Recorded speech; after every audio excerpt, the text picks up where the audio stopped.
Nous avons organisé cet atelier en tant qu'organisation qui est un réseau multi-acteurs pour la protection sociale. Donc c'est un cadre de concertation, de mise en synergie, mais surtout d'organisation de l'action politique sur les enjeux de protection sociale. C'est dans ce cadre qu'on a initié cet atelier sur la transition juste, durable, adaptative et articulée à la protection sociale pour anticiper un peu sur les chocs et changements climatiques qui ont un impact sur la vie de ces populations. Et notre organisation se veut le cadre, en tout cas le creuset de réflexion qui peut pousser aujourd'hui les politiques à mieux adapter leur programme. Et le Sénégal a élaboré une loi de protection sociale inclusive, sensible au genre et adaptative des changements climatiques.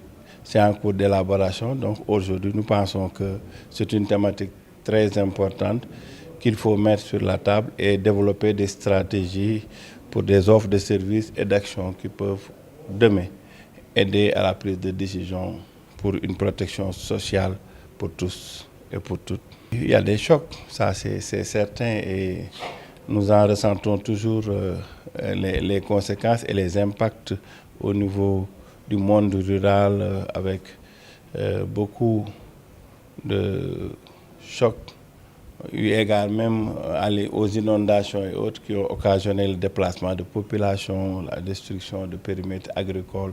Tout cela a des impacts et ça a creusé l'inégalité sociale et autres. Donc nous pensons aujourd'hui que c'est une réflexion collective qui peut amener les gens à mieux appréhender et à mieux concevoir aujourd'hui des stratégies pour faire face. Et nous avons tenu à rassembler l'ensemble des organisations membres de notre réseau, qui est constitué de syndicats et d'organisations de la société civile pour mieux maîtriser cette thématique et voir dans la mise en œuvre comment accompagner l'État à mieux mettre cette politique pour soulager, pour accompagner, anticiper par rapport à toutes les conséquences prévisibles. Mais sensibiliser également les populations, comme remobiliser toutes les organisations de la société civile autour de cette thématique qui est un enjeu aujourd'hui international. Tout le monde s'accorde aujourd'hui à penser que si on ne prend pas garde demain, il y aura des impacts sur le travail décent, sur beaucoup d'aspects qui sont liés à la protection sociale. Nous vivons maintenant à un événement majeur qu'est le changement climatique. Ce n'est plus une affaire qui se passe à la télévision ou bien ailleurs. Aucun pays, aucune région, aucun secteur n'est épargné par les effets du changement climatique. Vous savez que dans notre pays, le Sénégal, à titre d'exemple, en octobre 2024, nous avons subi tous les effets des inondations qui a fait presque 56 000 déplacés. Des gens ont perdu leur terre, leur maison et parfois les deux.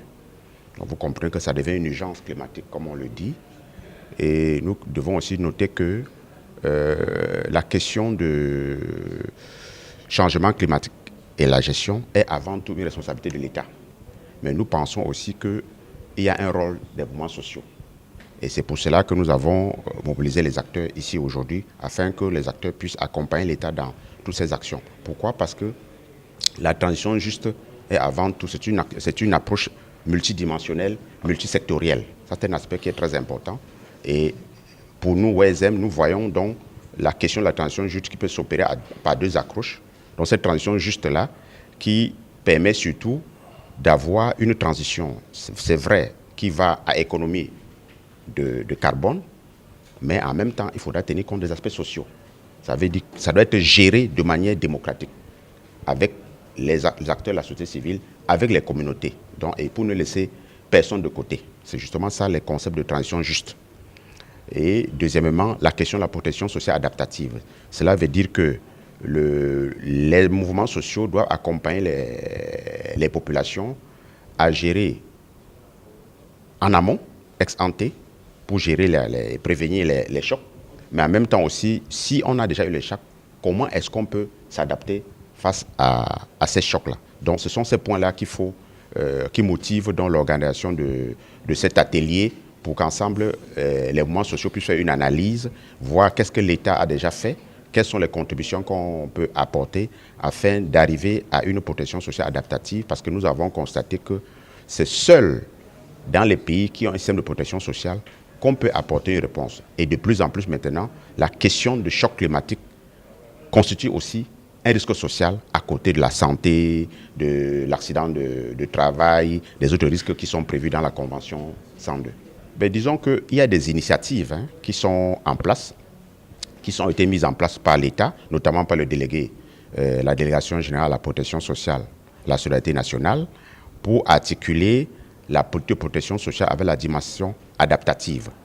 Vous allez voir par exemple l'exemple avec la loi d'orientation agricole qui est en train d'être réactualisée pour l'articuler avec la politique de protection sociale du Sénégal. Et sur ce plan, on peut dire que le Sénégal est vraiment en avance pour pouvoir tenir compte de ces aspects-là. Et je vous signalerai déjà que je ne veux pas une autre interprétation avant la communication qui aura lieu demain. C'est que le Sénégal maintenant a été un des pays qui a été sélectionné pour ce qu'on appelle l'accélérateur mondial pour l'emploi, la protection sociale et la transition juste. Cela veut dire que le gouvernement sénégalais, notamment avec les autorités actuelles, a une vision par rapport à l'articulation entre protection sociale et transition juste. Je pense que vous avez suivi tout à l'heure le discours de monsieur le directeur des filets sociaux qui représente le délégué général à la protection sociale et solidarité nationale. Et sa présence ici témoigne de leur volonté de travailler en synergie avec les mouvements sociaux, parce que c'est simplement à travers cette approche multi-acteurs que nous pouvons apporter une solution durable à la question des changements climatiques, transition juste et protection sociale.